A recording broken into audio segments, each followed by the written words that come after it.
visualize your business and then one plant. And then what plant would you choose to symbolize your business? Hmm. Oh my gosh, I feel the pressure of like all the plants. I don't want to offend anyone. And what plant does represent my business? Early this morning I went out to the park and there was a patch of self-heal, Prunella vulgaris. And it was a pretty significant patch. It fit, like a pretty big area. And it brought me so much joy to see the self-heal there just growing through the grass. And it was such a thick patch. And I would hope that my business is like that. One, that you stumble across it and find joy. But also, I love that it was this community of plants. So I feel like that's how I envision my business. There's the school that has a community with it. The podcast has a community with it.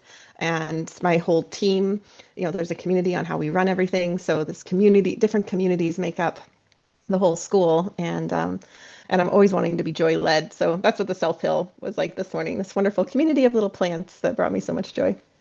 So, very welcome here today, Rosalie. How are you doing? Oh, well, it's such a pleasure to be here. It was so lovely to meet you in Sweden earlier this year, and I'm really looking forward to our chat. This is one of my favorite topics. Great, great. Yeah, and actually, you were with us in Sweden this May 2026, and when we had a herbal conference, and we had the pleasure to invite you from the US. Mhm. Yeah, and Yep, yeah, it was absolutely lovely. can you please just tell where you are based in the States?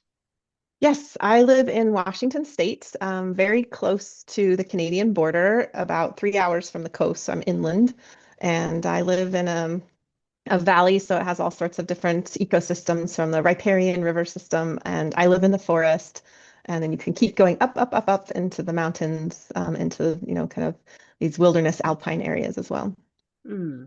Beautiful. And it has become like the herbalist from the States.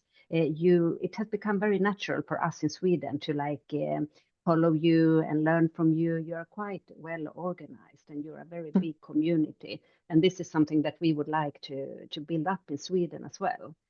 Mhm. And so that's like also for you coming to us in Sweden was such a great step forward, really. Yeah, yeah, it was really fun to go there to meet people. I met some people who had taken classes, people who knew the podcast, and people who are completely new to me too. So it was really lovely on all levels. Yeah, yeah. And talking about this magical business, I guess like you get mostly question about herbs and which herbs to use and herbal medicine in general. But then I Mhm. think it's something really inspiring behind all of this. And as I mentioned, you are very multifaceted. You are you are offering so much, and it's so much knowledge that you are providing. And then, of course, my mind and when I watch you and other successful herbalists, I always wonder like, wow, how do you succeed? What are you like? What are your thoughts behind your business? How are you managing to put this magic in your business? So this is the topic for today. And my first question to you would maybe be when did you first start thinking that you would make a magical business out of your Mhm. passion? Hmm. Yeah, I think it came in like several layers for me. The first layer was just the realization that herbalism is more than like simple remedies for like boo-boos and like cuts and scrapes. And because that's kind of like the lens that I first approached it as is like, oh, like herbs are so cute and you can use them as a salve or have a little ache and pain, you can put some herbs on it or here's some herbal tea. And it was very simplistic in the beginning. But then I got really sick with an autoimmune disease and herbs were a big part of my healing process. And that was a huge revelation and just paradigm shift for me that I realized, like, oh, wow, herbs are serious healers and they have real answers to the problems that we're facing today, with serious diseases. So that was kind of my first, like, oh, there's a lot more to this than I had first thought. And then I, and that also made me want to help people too, because I had been like told there was no answers for my disease and but herbalism did have answers. So I was like, oh, more people need to know about this. But I still didn't necessarily see it as like my livelihood per se. And I went to school also to be a structural medicine specialist, which is a very specialized type of massage therapy. It's Mm-hmm. a myofascial type of massage. And I spent 4 years doing intensive schooling for that, and I practiced for a while. while I was simultaneously going to clinical school at the East West School of Herbology. And so I was kind of like doing both at the same time, which is a great mixture, the body work and the Mm. herbs. But over time, I just found like I was talking about the herbs more and more and wanting to do more and more with the herbs. And then little by little, I started working with John Gallagher at Learning Herbs. He like I was like doing things and I'd like give him articles I'd written and he would publish them. And then he started asking me like, hey, do you want to do this project? And I said, yes. And then we just kind of, it just escalated from there. We just started working together. And pretty soon I was like, oh, I feel like my bodywork business is like interrupting my herbal business. And so Hmm. I decided to let that go and just focus entirely on the herbalism. And I definitely did not look back after that. Huh, interesting. And how long time ago was that, more or less? I think I stopped the bodywork in 2011. And but I started doing, herbal things around like 2008 is when I first started like teaching and that sort of thing. Hmm. And I gave like some description of your business, but maybe you would say something more what it looks like today. Sure. So the main business is the herbal school, and I have three foundational programs and some smaller things as well. And I have a team of 13 people that helps me pull it all off. Mm. The school is a lot to manage, just, all the students and all the support we give them, and then just like the structuring of courses and, getting that out to folks as well. And then there's the podcast, which is a huge endeavor on our part.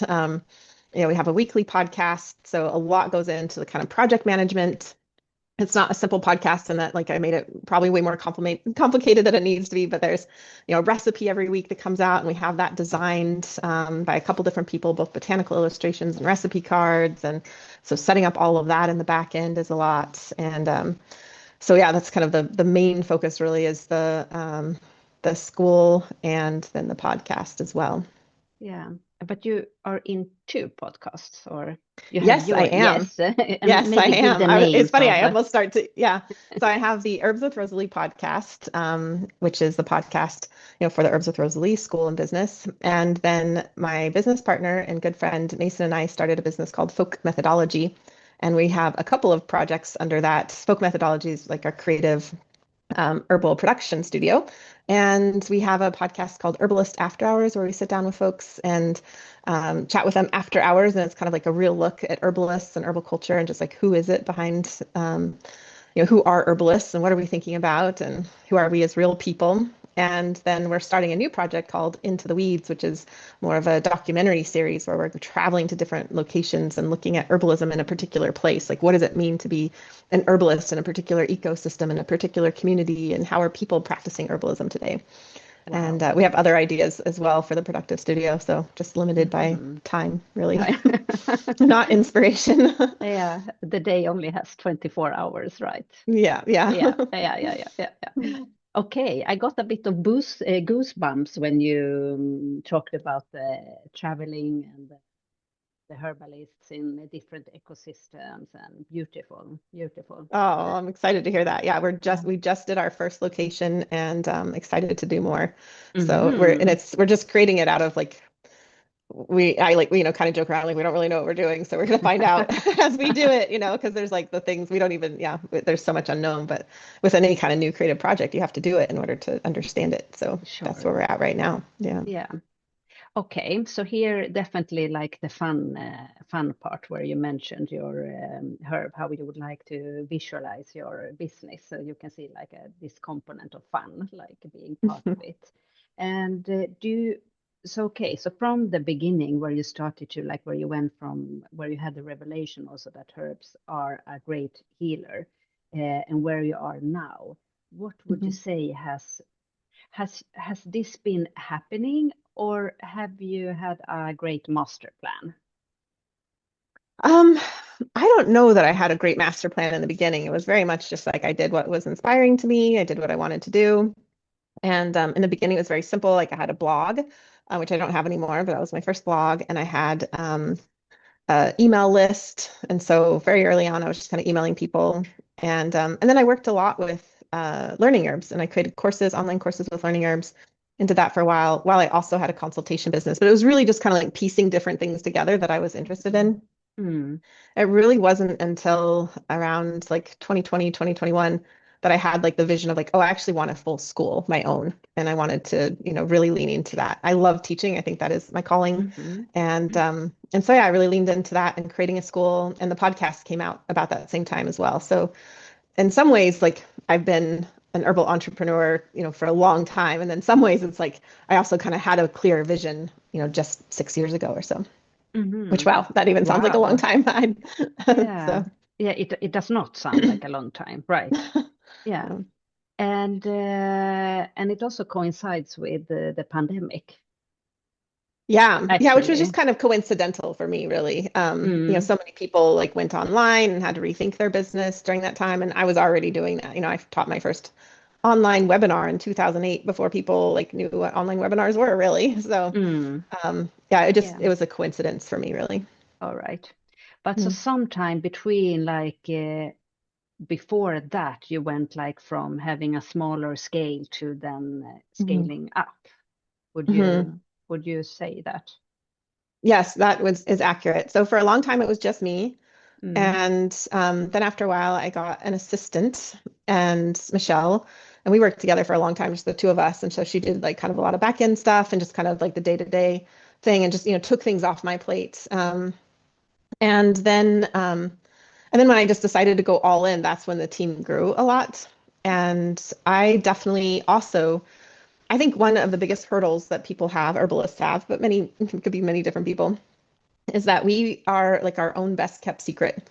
And we think that we can build a business without investing in the business.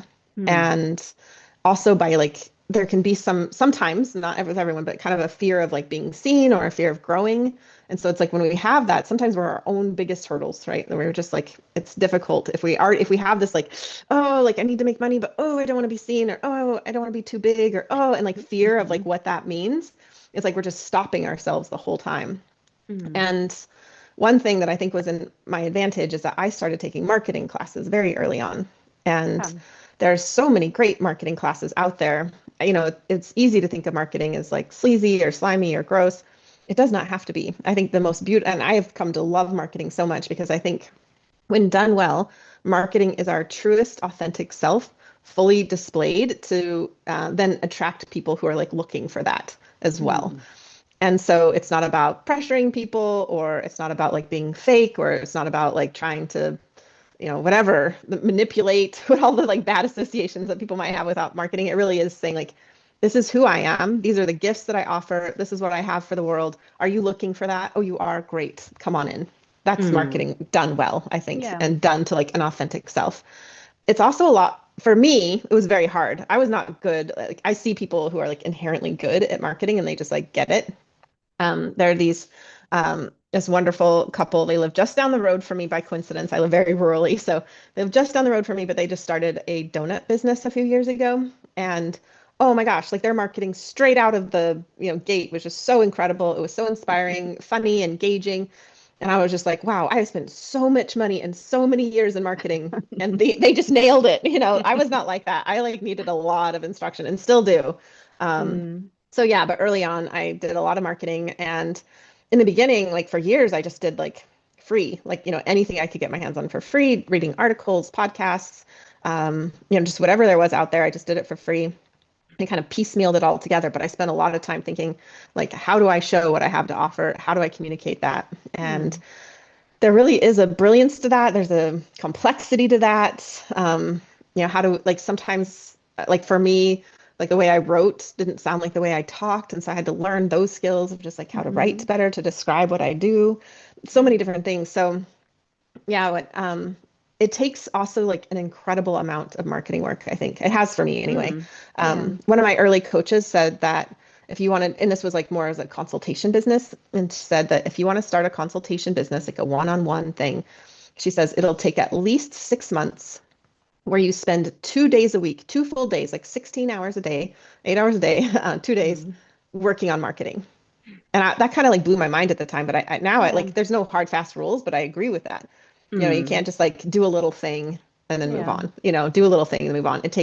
incredible amount of consistency. It takes Mm. a vision to like stay true and like keep going down a path for a while. Yeah. Nothing is instant. And I would say that is pretty much like how I've grown my business. It's just like super steady and consistent over the years. I send out Huh. a weekly email. I pretty much sent out a weekly email for the past, 18 years. Wow. So, just Mm. that steady consistency Yeah. is a big part of it as well. And just that slow growth. I'm sure people could grow their business much faster than I ever did, but that's just how I fell Yeah. into it of just, that passion driven, trying different things out sort Yeah. of thing. Yeah. And I can just like looking at your business and like enjoying all the beautiful information that you provide. I can really see that you have worked so much on your voice.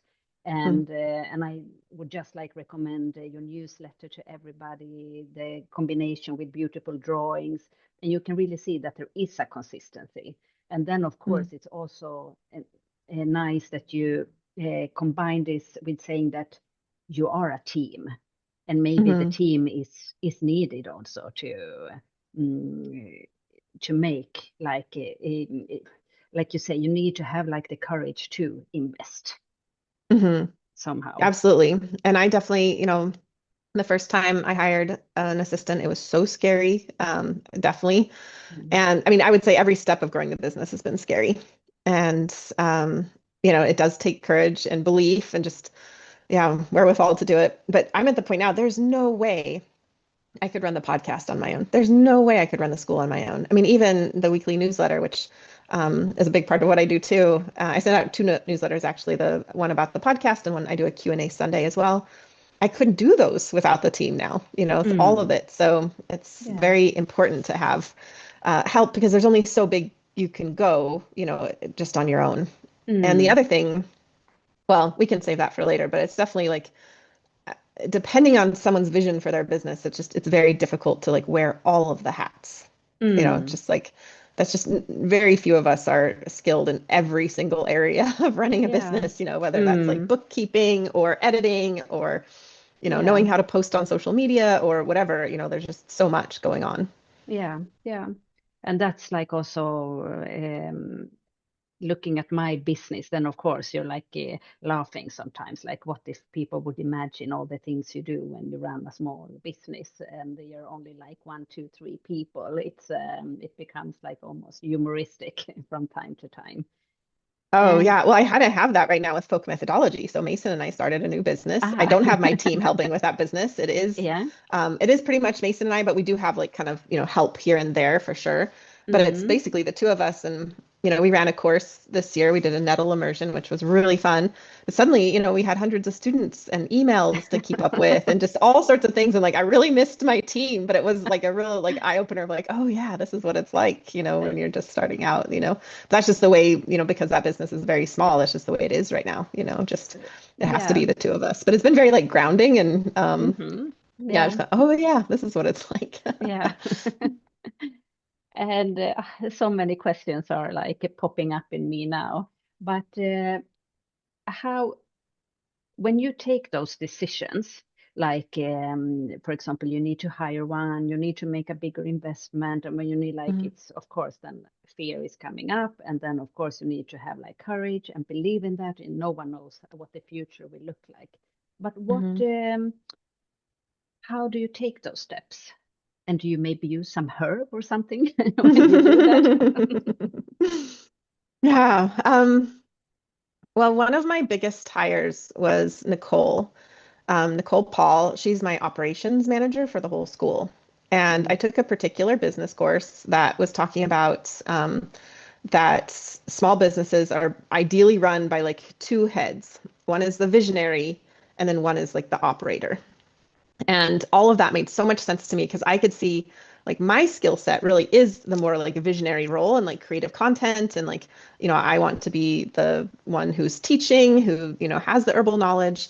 I'm also really wonderful at marketing and can like see ahead, but like the day to day, the consistency, the management, like keeping track of all the fine details, not a fine detail person at all. And so I became aware that I needed to hire somebody for that role. And oh my gosh, it was so scary. It was the biggest hire I'd ever done. And had to like do, like actual business things, look at numbers. Can I afford this? What is this going to look like? But it did kind of get to a point where it's like, how can I not, afford this? Because if I want to grow that next step, there's like, I'm holding everything back right now because I'm dropping balls. I'm not doing the small detail stuff, etc. So Nicole came on, and it was to have her on board was the hugest sigh of relief. And she's just been able, like, she manages the whole team now.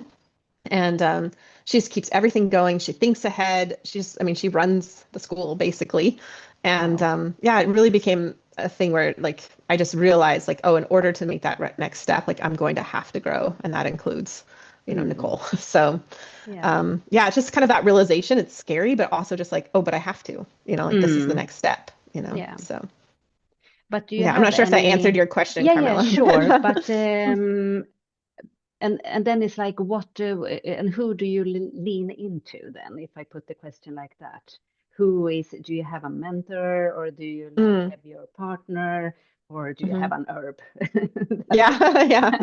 Um, a couple of things like I mentioned, like I've never added it up, but I've probably spent tens of thousands of dollars on marketing. Not in one day, I'm talking about over the course of 18 years or whatever. So I've studied with people like Ramit Sethi, somebody I learned a lot from, Marie Forleo. They're both like really big names in the online Hmm. marketing world. Um, Product launch formula is also something I studied a lot, like via learning herbs as well. Jeff Walker's work with product launch formula. One of the business courses I took that's no longer in operations, but it's called Simple Operations with Alex Charfin. And that was like what really taught me how to like structure and run a business. So I absolutely like I didn't make up anything. Like I have gotten so much help and support along the way, which I think Hmm. is so crucial because if you've never built a business before, then there's so much to learn and somebody's already learned it. And it's a silly Yeah. thing to like have to like reinvent the wheel, right? So absolutely like leaned heavily on the marketing. And these days, my business partner, Mason, and we have our Friday meetings and we like we meet every Friday and we like go back and forth with each other on like things going on in our business and like helping and supporting each other through that. And I think Ah, that's wow. really important too, to have somebody who's kind of like your peer, Hmm. who like, and we have our, both like I have strengths and he has strengths. So we can like, and I know like, oh, if I'm have questions on YouTube, go to Mason because he knows so much about that, kind of thing. So yeah, we Yeah. go back and forth on that. So that's kind of who I lean on the most in terms of the business growth. Then of course, the whole team is amazing. I mentioned Nicole, and I'm always, running ideas off of her. There's Emily Thomas Anderson. She's my Hmm. podcast project manager. And so she's often helped. I like run things off of her. She's an herbalist in her own right and has been a student of the school for many years. And now she works with us. And I always value her opinions. And then I have Karen Rose. She's a community support coordinator at the school as well. And she just like has her fingers on the pulse with the students. She's also an herbalist, aromatherapist. So, I have a lot of support in the business. I know I can always go to them for like, anything from like, what do you think about this logo versus that logo? Or Hmm. who should be on the podcast? Or how should we run the school? How can we better set things up for our students? So that's Mm. the great thing about having a team. I often don't know the For best answers. sure. It's our community support people know the answers better than I do. Yeah, yeah. And there are so many things that you're bringing up, like about being an entrepreneur and what that mean. And from my perspective, I also like became like in the beginning, it's like herbs and herbal medicine, herbal knowledge is like everything. It's like yeah, my whole life like is absorbed about that. The only books I can read are about like herbal medicine and like oh, Hmm. and how long will this go on? And then slowly I felt like that the entrepreneurial side was gaining like interest. Like I Hmm. became more and more interested in that as well, and it's super interesting. And of course, Hmm. also when you talk about marketing, and it's like no business would be able to run without marketing or selling. And Hmm. I think that also like has been a revelation to me. And I have a previous experience where we were like 8 skilled people trying to put up a network together, selling like these small businesses networks, online selling. And there was so much knowledge in this network, like programming, web design, graphic form, but no one was selling. So then, of course, it didn't like develop. We never got anywhere. We had like everything on the plate, and then we were not able to to make it run or develop. And that was all because we didn't do the selling or reaching out. The other word for that. Yeah. And now you're also touching about something else, like, and you said something about it, like how you look upon money and how you like, what's your opinion on money and business? Yeah, Carmela, I actually grew up very poor. I grew up in a trailer park, grew up with a single dad. And yeah, money was very tight for most of my life growing up. And so I started from that very humble place, and I had beliefs about money, like, money is hard. I'm definitely like, my dad was an electrician, kind of blue collar worker. And yeah, and so I just kind of saw this work, it takes a lot of work to earn a little bit of money, I think is kind of what I kind of grew up with. And also on my mom's side of the family, everybody on that side of the family was professors, every single one of them. So they all went to college and got PhDs and then taught. And like growing up, I was basically, it wasn't like the question I was always got was like, what are you going to get your PhD in? And, what are you going to be a professor in? Was kind of just, it was just unspoken rule. Like it was a spoken rule actually, but that was just like, that was, I literally thought that was what I would do, just like that was my, that's what I'm going to do. And also, that life is also a humble life, like working hard and being a professor, being respected was kind of more valued, than necessarily like monetary wealth. And I remember when I went to college, I first majored in anthropology and then foreign languages. And I remember my dad saying like, you're never going to make money with that. And I just remember like, I did not care. I was just like, why would I like be concerned about making money? Like, why would I go to college to learn how to make money?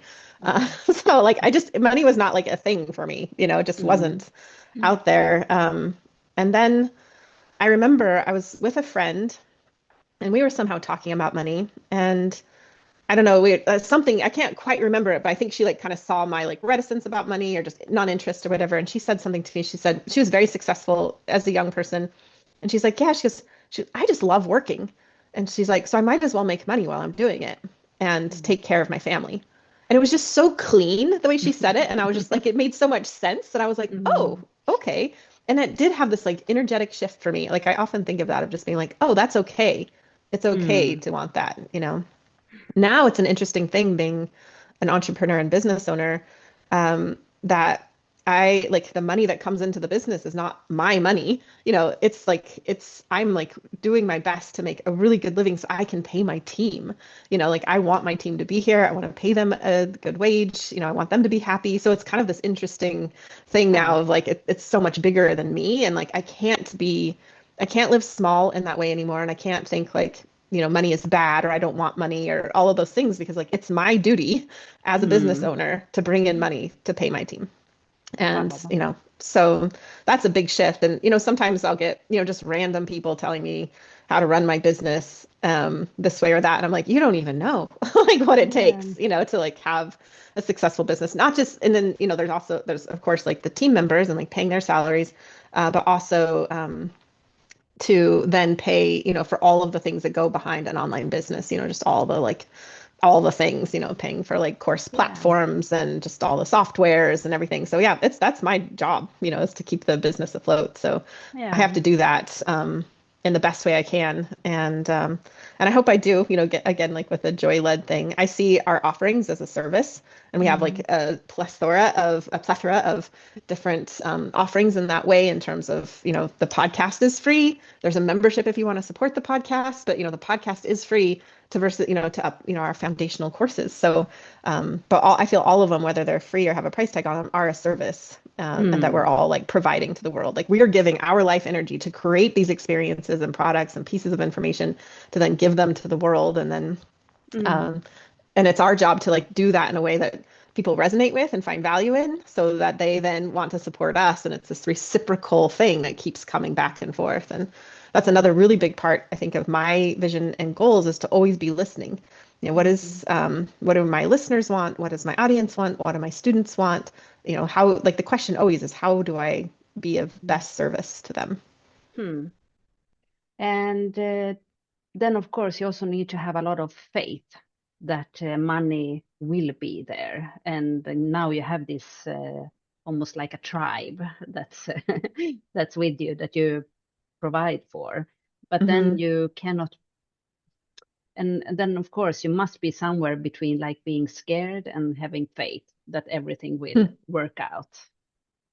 Yeah, it's interesting. In some ways, I feel like I can't afford to be afraid and I can't afford to be doubtful because I could see a version of myself that would get lost in that.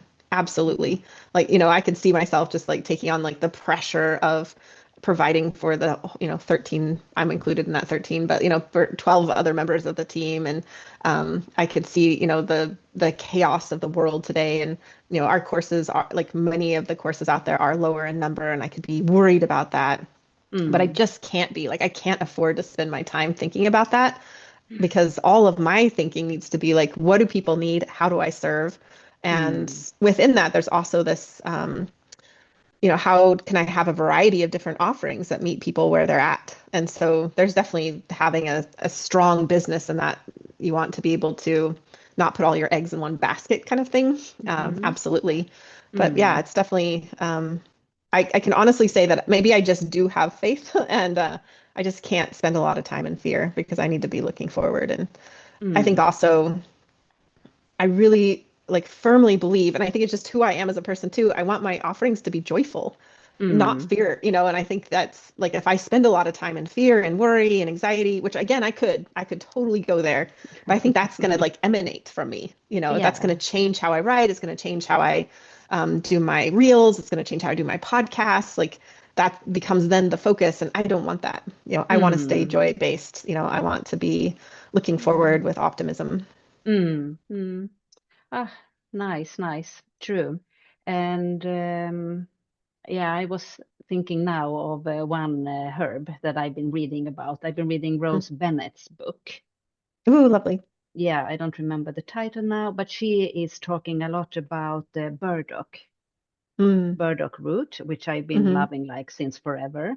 But then Nice. she like mentioned that that root, which is very like earthy and very like I love the taste and everything, and it's very much for purifying for skin. But she said this is for the warrior who then Hmm. becomes a warrior. I hope I pronounce it Oh, okay. The warrior who correctly. becomes the warrior. Yeah, yeah. And then I thought Yeah, like, nice. oh, this is for me. Like when I'm worrying, I need to like get some burdock root and be like more of a warrior or more like yeah. And then eventually like you do have more fun if you hmm worry less. Yeah, Yeah, yeah, it's yeah. true. Yeah. Yeah. Uh, so we've been, this is like, of course, something like I am very interested in, like how do people make decisions? How do you think around money? And Mm, and then of course I also think that we as like women are also taught not to like think so much about money. We are not educated financially, which we could be mm, much more and then gain mhm, more power over our own lives. But then, mhm, of course, there's another thing like with running a business, and mhm, that's like you say, like, and also when you talk, Rosalie, it's so much like I become like inspired, and I can see your creativity, and I'm like, oh, I would like to do that too, like this and this and this. But then, of course, you have a lot going on, and you also mentioned that you don't take vacation that much. So I mean, like, and then my next question is like, how do you handle the energy? Hmm. Yeah. Well, I will say when I did tell you I don't take vacation very much because yeah, I don't have that sense of like that typical vacation of like, oh, I'm going to take a week or two and just like not work. I don't think I can't remember ever doing that. Uh-huh. Um, Partly because like so much of my work it's not like it is a vacation, but it's just so like what I want to be doing. So for Mhm. example, Mason and I travel a lot for folk methodology. It feels like a vacation, I guess, because we're like traveling and doing stuff, but I'm not the person who's like gonna go sit at the beach for more than like a day. So Mm. I like to be doing things. But also because I am self-employed, I get to go out to the hammock in the middle of the day and like nap for an hour. So there's Sure. those things, like I just get to like create my day that like very much fulfills me and is like how I want to live. Mm. And so with that, like one thing I do is I don't wake up to an alarm, so that's nice. Mm. And it's just the only alarms I get basically are like airport days, and that really feeds me. and I walk a lot. I love to walk. And so I'll walk, 2 or 3 hours every day. And that like feeds me a Wow. lot as well. And like also gives me a lot of energy, I think, because I do spend a lot of time at the computer, ironically, as an herbalist. And the walking like gives me a break. And, I get to go out and hear the birds and see the flowers and just connect with everything. So that, big part of my inspiration right there too. So that also gives me energy. I strength train, which that has like dramatically changed my life. And so I do that 3 times a week, and that has just incredibly increased my capacity, just being, lifting progressively higher. So that's a really big deal for me as well. And then in terms of like herbs, they are so infused into my day. There was not that long ago, I wrote in one of my newsletters about like my rhythms with herbs. And it's just, from the moment I wake up, I start interacting with herbs. And I almost think it's like that like constant relationship there, almost more than like any one herb. So for example, breakfast, I often have a very similar breakfast. It's like a curry, eggs and veggies breakfast that my husband makes. And at one point we counted it, and there was over 30 different sources of plants in that meal, from all the herbs and spices that go into the curry to all the things. Like we have kimchi often, so the kimchi that goes in there, and the hot sauce, and the herbal tea I have. So, all of that just adds up exponentially. So, and that's just breakfast, and then, all throughout the day, the teas, the tinctures. I rely on hawthorn a lot. I take hawthorn almost every single day just as a companion, more than like as, for a particular reason. I think everyone could use more hawthorn in their life. I love milky oats lately. I take a lot of milky oats, which, is just wonderful soothing for the nervous system. Meditation has become a big part of my life. I struggled to meditate for so many years and then finally found something that clicked for me. And I feel like that has really helped me with like focus, but also just the ability to relax fully. I mentioned the hammock. The hammock is very important as well. And just those like taking breaks. Great tool. So that my day isn't just like this, like that. So my day like has natural like dips and flows. And that just allows me to keep enjoying, throughout the day, staying present Wow. throughout the day. Yeah. Wow. I completely now have a picture of you walking around your hammock, the tea. It's lovely. Yeah. Yeah, visiting the garden, seeing the hummingbirds there. Yeah, bitters before meals. I mean, they're just, throughout the day, there's Yeah. just the plants are always there. Yeah. Yeah. Yeah, I can fully agree on how much the herbs, if you let them accompany you through the day, it makes yeah, you will experience a different type of life, really. Yeah, yeah, in so many different ways. Like my friend Thomas Easley and I, we would talk about lavender moments. We were in this we were traveling once together in a very stressful situation, and outside the apartment where we were staying, there was this huge lavender bush. And so we would like kind of prompt each other, like, oh, do we need a lavender moment? Just to like go outside, go spend time with the lavender, go smell the lavender. And it was just that moment, but it was just Wow. that it meant so much. It really was like a really beautiful reset. Mm. It's just something, it's so simple, just go spend time Mm. with a lavender bush. But I really do think those moments of reset and letting our nervous system calm at times throughout the day is just so important. True, true.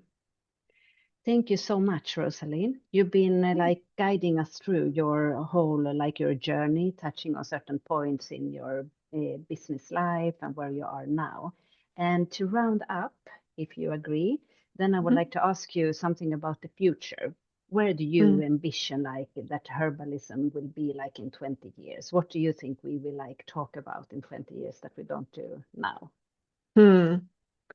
Oh, well, I'm looking forward to that conversation, whatever it is. Mm, Something that's on my mind a lot is that herbalism stays relevant because of our authentic culture as grassroots herbalists, which of course I can't speak for everybody, but right now in the US, we have naturopaths and we have functional medicine practitioners, these licensed practitioners. And for somebody, I could see somebody who has a health problem. They're on medications. They might need medications if they're not yet on them, whatever the case may be. Like, and they think, oh, I want, a medical professional, someone who's licensed.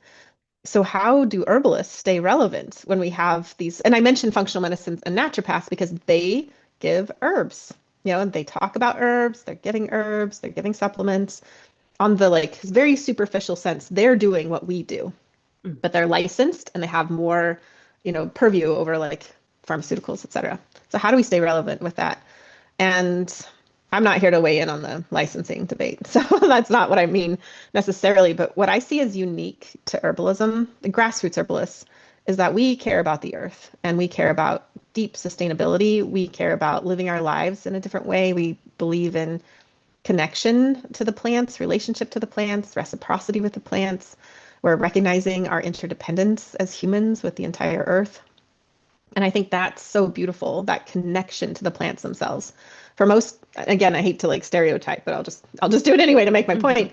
For most herbalists, the plants are actual beings that we're working with, and we're this matchmaker between people and plants. They aren't simply like a row of bottles behind us that we're just like knocking off the shelf and being like, oh, you have hypertension? Take this. Oh, you're stressed? Take this. That's often our goal too, is to instill that deep relationship with the plants in ourselves, and then to also share that joyfully with others. And I don't see that happening in functional medicine and natural, with naturopaths. I hope that it would one day be like that. But their approach is often like when I see people through a consultation that's been to see a functional medicine practitioner or naturopath, they're usually taking a list this long of supplements and herbs, and they've gone through a whole bunch of expensive tests, and it's just a very different approach. But I worry that we're going to like lose relevance or not be able to stay in the conversation because these other licensed practitioners are also giving out herbs. And so I think that's an important conversation to have. And I think that also does come down to, again, like marketing. How do we describe what we do as herbalists? How do we share what our gifts are as herbalists? How do we portray herbalism, which is no one thing? You can pick 5 herbalists and they all practice herbalism differently, which is, I think, beautiful. And the reason why we aren't licensed, is because we have this independent streak through us of doing things in all these different ways, whether somebody wants to give drop dosages of tinctures or somebody wants to give, 28 grams of an herb. We're doing, so many different things in so many different ways. And I think that's beautiful. And how do we portray that to people? How do we express to them the gifts that we do and attract people to us so that they, a sizable part of the population understands what we do? And that's another thing, herbalism has become increasingly popular. And I've been doing this for over 2 decades. And 2 decades ago, there was not, elderberry shots at the airport. There was not elderflower and everything. There wasn't like turmeric added to every little thing. It's just like herbs are everywhere now. And also, how do we portray to people that herbs are a part of herbalism, but just like not the sum total, right? That again, coming back to that relationship, that way of being, the way of seeing the world. And this also, gets into our own practicing modalities of energetics. That's, I think, where herbs really come to life, because instead of saying, take this herb for that problem, we're really looking at the qualities of the herb. Is it cooling? Is it moistening? Is it warming? Is it drying? We're looking at the qualities of the individual persons. We aren't looking at someone who has hypertension. We're looking at somebody from that true energetic constitutional sense, and as well as lifestyle as well. So I think these are important conversations we need to have. Who are we? How do we stay relevant to the conversation? And how do we keep attracting people by telling them, here's what we do, here's the gifts we offer? I think, I know this is such a like cliche superlative thing to offer, but I think herbalism can change the world. And not because cayenne, can relieve your knee arthritis. It does, and that's great. So I'm not like poo-pooing that at all, but herbalism can change the world because of our perspectives, because of our connections, because of the way we then interact with the world around us. I mean, at its best, I think herbalism is reconnecting, helping us remember that we are a part of this earth, and weaving ourselves back into that for those of us who've lost that connection. And I don't see functional medicine and naturopathy doing that, for better or for worse. And that's such an important role that we have to play. And I think we need to own it and, be very, and to keep growing with it, keep spreading that joy to other people. Yeah. Wow, you describe it beautifully. And eventually, like you said, also this every person who experienced the wonders of herbal medicine also creates a different relationship with the world around us, with plants, with nature, and that of course will will save us if Yeah. we could like create more respect. for Mhm. for our nature. Yes, absolutely. Yeah. Thank you so much, Rosalee. We have then also looked into the future, and I've been thinking also what I take my takeaway from this Mm. great talk. And then I think like when from now on, when I think of Rosalee de la Foret's business, I would think it's fun, it's a lot of courage, and then that you give service. You and your team give service Mm. to all of us. That's a beautiful reflection. I want to live up to that. Okay, thank you so much. Thank you so much And for having me, Carmela. Thanks for such fantastic questions too. I hope they've been helpful to others. And I think we need more herbalists in this world, more successful herbalists, more joy-filled, heart-centered herbalists. And I want to see, more and more people succeed in the ways that they want to succeed. yeah, me too. So thank you so much. And Thank you. thank you also to everybody, to all of you listening to us today. Okay, bye bye. So